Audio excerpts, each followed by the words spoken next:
Zonja dhe zotrinj, ju përshëndes nga studia qendrore këtu në Dritare Televizion. Unë jam Mikele Katangjiu dhe sot në intervistën e ditës do të ndalemi tek zhvillimet e fundit në Partinë Demokratike. Do të kemi në një lidhje të drejtë për drejtë nga Vlora kryetarin e grupit të këshilltarëve të PD-s dhe PDI-us, zotin Gjergj Nika, të cilin e përshëndes në këto momente. Përshëndetje zoti Nika. Përshëndetje, si kaluat? Faleminderit për ftesën. Kënaqësia është e jona. Le të ndalemi pak, ju lutem, tek 35 vjetori i Partisë Demokratike, që njëkohësisht edhe ditën e dieshme ishe foltorja e Salianit në qytetin e Gjirokastrës. A mendoni zoti Nika se foltorja e Salianit në qytetin e Gjirokastrës është një përçarje për demokratët? Shiko, varet si konceptohet tani. Unë e kam shprehur dhe më përpara që foltore, takimet, kushdo që të dali në këtë moment që është Partia Demokratike, qoftë Saliani, qoftë dikush tjetër, do ta mirëpresin, sepse demokratët kanë nevojë për shpresë, ose më saktë, Partia Demokratike në kushtet dhe momentet që është nuk frymëzon.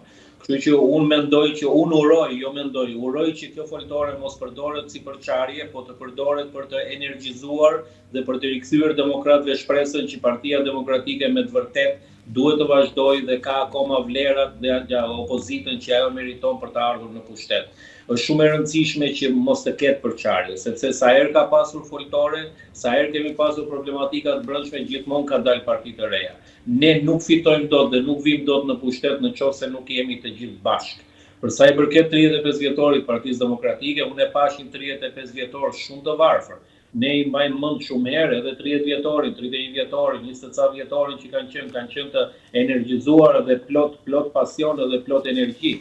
Kemi parë një 35 vjetor njësoj si ato mitingjet që janë para kryeministrisë, në të cilën me të vërtetë është për të ardhur keq që jemi në këtë situatë. Ju personalisht zoti Nika e mbështesni lëvizjen e zotit Saliani? Shiko, unë mbështet çdo lloj lëvizje. Shiko, lëvizja e zotit Saliani është një lëvizje e drejtë duke pasur parasysh që ai është dhe antar i kryesisë së PTSH-s dhe përpara se kishte problematikat e tija, ai ka qenë edhe drejtues politik i Qarkut të Elbasanit.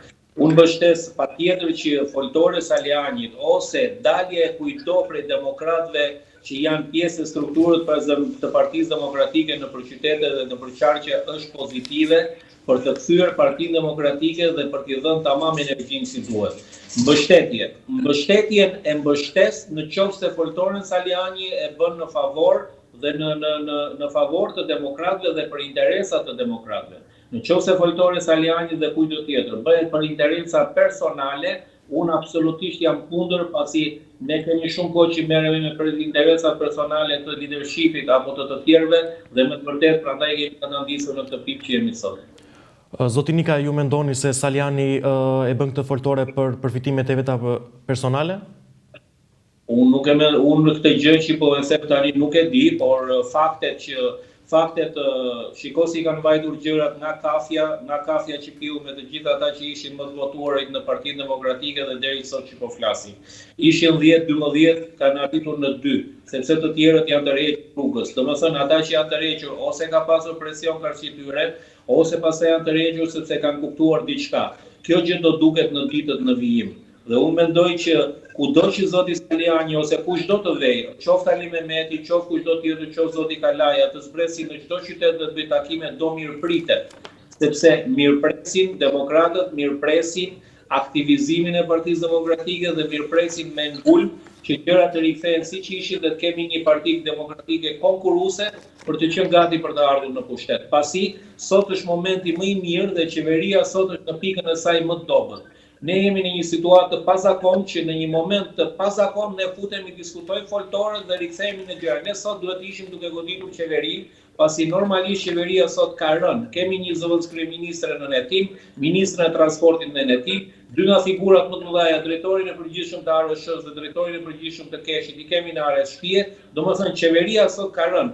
Ne merremi diskutojmë foltore Saliani dhe foltore Berishës. Ndërkohë, është një gjë që leadershipi po e bën në mënyrë të gabuar, sepse në kohën kur zoti Berisha filloi foltorën kundër Bashës në veprimin që mori në shtator të 2021-shit, Berisha e quante foltorën e tij legjitime. Kurse sot që Saliani po bën të njëjtën foltore siç e bëri Berisha në ato vite ose le të themi takimet, Berisha këtë foltore e quhet ilegjitime. Kështu që kemi dy standarde të cilat kjo nuk është një gjë e mirë. Ne po luftojmë njëri tjetrin, në një moment që ne duhet ishim duke luftuar qeverinë, duke akuzuar qeverinë në mënyrë që ta rrëzonin nga pushteti. Pra, zoti Nika, ju e shihni foltoren e Salianit si foltoren e kreut të Partisë Demokratike në vitin 2021? Jo, nuk është në të njëjtat nivele, po unë besoj që foltori e Salianit do vazhdojë deri në momentet caktuara dhe a do jetë për interesa personale apo do jetë për interesat të demokratëve, ne do ta shikojmë edhe gjatë dhjetorit, gjatë janarit dhe të vazhdojmë për të ta shikojmë për sa kohë kjo foltore do vazhdojë, sepse siç e dim, deri në fund të janarit Partia Demokratike Degë duhet zgjedhë kryetarët e Degëve, në mënyrë që t'i hapin rrugën pastaj brenda prillit 2026 për të zgjedhur kryetarin e ri të Partisë Demokratike, në të cilën zoti Berisha ka thënë që unë do jem përsëri në garë për të marrë kryesimin e Partisë Demokratike. Por unë besoj që foltoria, analiza dhe çdo gjë që po bëhet sot është evonuar. Ne dhe analizën e zgjedhjeve të 11 majit duhet ta kishim filluar që në majin e qershor të vitit 2025, ashtu si e kemi bërë në vitin 2021, që e kemi bërë në kohë rekord, dhe gjithashtu foltorët duhet ishin në periudhën e korrik, gushtit apo të shtatorit të 2025. Ne po bëjmë një foltore dhe një analizë të zgjedhjeve të 11 majit në 6, 7 apo 8 muaj me vonesë nga dita e zgjedhjeve që është e pazakontë dhe duket hapur që është një gjë për një qëllim tjetër që nuk e dim pasi do dalin në një moment të dytë. Qëllimin e parë ne e pam ditën e djeshme kur të dyja forcat politike, qo Partia Demokratike, qo Partia Socialiste, në një mënyrë apo një tjetër mbështeten një kandidat i cili sado kishte bërë opozit dhe u bashkangjit pushtetit për të zgjedhur avokati i popullit. Zoti Nika, a shihet premtuese foltoria e Salianit për demokratët? Unë mendoj që foltorja e Salianit për demokratët sjell një tip pozitiviteti dhe energji, por nuk mendoj që do sjellë asnjë gjë më shumë. Demokratët, unë mendoj që sot Partia Demokratike duhet ketë, zoti Berisha duhet bëjë një hap mbrapa, duke i hapur rrugën një gare për të zgjedhur një leadership të Partisë Demokratike, i cili mund të ketë një program dhe një vizion për t'i pruar demokratët dhe Partinë Demokratike në pushtet. Kjo është e vetmja mënyrë për të marrë pushtetin. Ajo si unë po jo them, unë jam i bindur që si foltoria, si lëvizje që po bën Partia Demokratike, si çdo gjë tjetër është në favor të zotit Rama për ta mbajtur në pushtet sa më shumë. Zoti Rama, qeveria është në pikën e saj më të dobët dhe duke pasur një opozit të dobët dhe inekzistente përballë, absolutisht pushtetin ai do ta mbajë për sa kohë të duhet, pavarësisht skandaleve të shumta që flasin nga dita në ditë. Sepse problemi me socialistët nuk është se vjedh vetëm një apo dy, por socialistët po vjedhin të gjithë skandalet, po flasin nga gjitha anët. Me gjithë këto skandale, qeveria do kishte rënë që në muajin e parë të pushtetit, jo pas 9 muajsh apo pas një viti apo pas 13 vjetësh.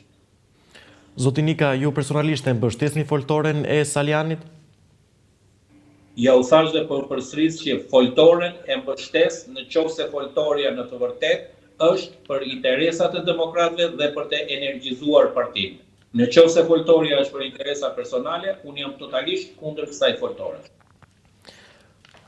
E qartë, po në qoftë se foltoria e Salianit mbërrin në qytetin e Vlorës, ju do jeni pjesëmarrës pa ditur të këto? Patjetër do marr pjesë për ta dëgjuar për programin dhe vizionin që ai do paraqesë. Zoti Nika, a mendoni se Saliani do jetë në krye të Partisë Demokratike me këtë lëvizje që po bën? Duhet parë në ditët në vijim, në qoftë se Saliani do dalë në çdo qytet dhe të paraqesë një program dhe një vizion të qartë si do jetë dhe si do operojë dhe si do t'i bjerë demokratën të pushtet, patjetër po. Por unë besoj që Berisha e ka thënë të saktë dhe nga sulme që ka bërë që asnjëri nuk ja merr Partinë Demokratike, pasi Partia Demokratike është e tija dhe vetëm e tija. A mendoni se zoti Saliani është një emër i duhur për kreun e Partisë Demokratike në qoftë se ai e merr të post?